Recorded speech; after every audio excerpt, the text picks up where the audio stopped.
Welcome to Conflict Resolution for Little Ones. We've talked about the 4-step solutions for dealing with sibling fighting. Ignore the fight. Take time for training on conflict resolution, helpful adult intervention, and all in the same boat. However, we have to remember that kids need to reach a certain level of maturity before they can logically work through a disagreement, especially in the heat of the moment.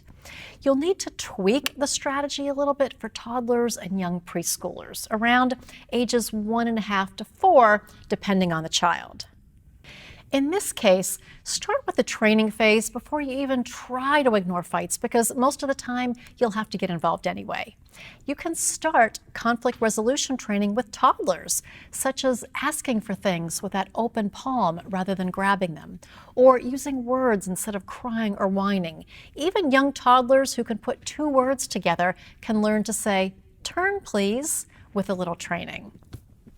You can also practice self-soothing skills, deep belly breathing, walking away from a disagreement, and finding an adult for help once they've tried to use their words. These skills will take lots of time and patience, but with early training, will help pave the way for more peaceful disagreements in the future.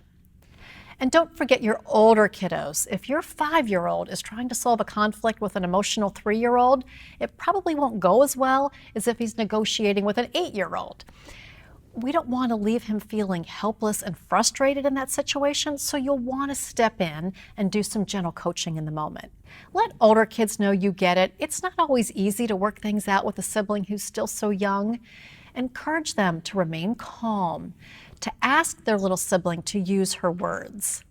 Older kids should also plan to use their walk-away power if they start to feel angry.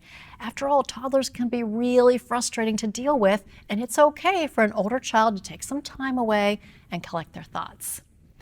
Reassure the older child that you're working on training with his little sister and that someday she'll be able to work through conflicts just like he can.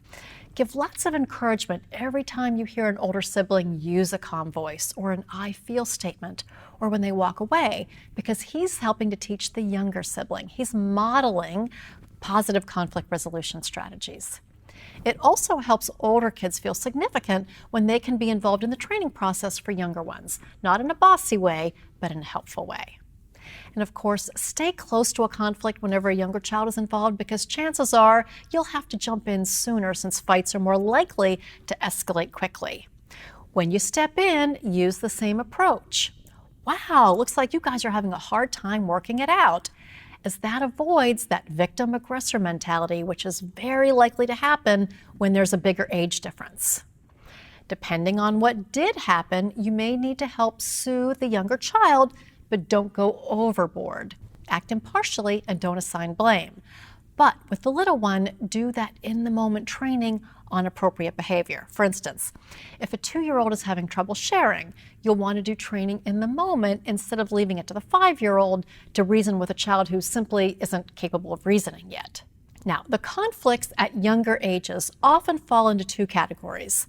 Those where someone is clearly out of bounds and breaking the rules, and those which are more of a test of wills. It's a matter of one child's will against another. For positive strategies on how to deal with both types of conflicts for little ones, refer to your Session 5 workbook. All of the strategies that we've talked about in Session 5 will go a long way towards making your home a much more peaceful place. Plus, your kids will learn conflict resolution skills they'll use for a lifetime. The key is patience and persistence. It's going to take a while, but it's absolutely worth it.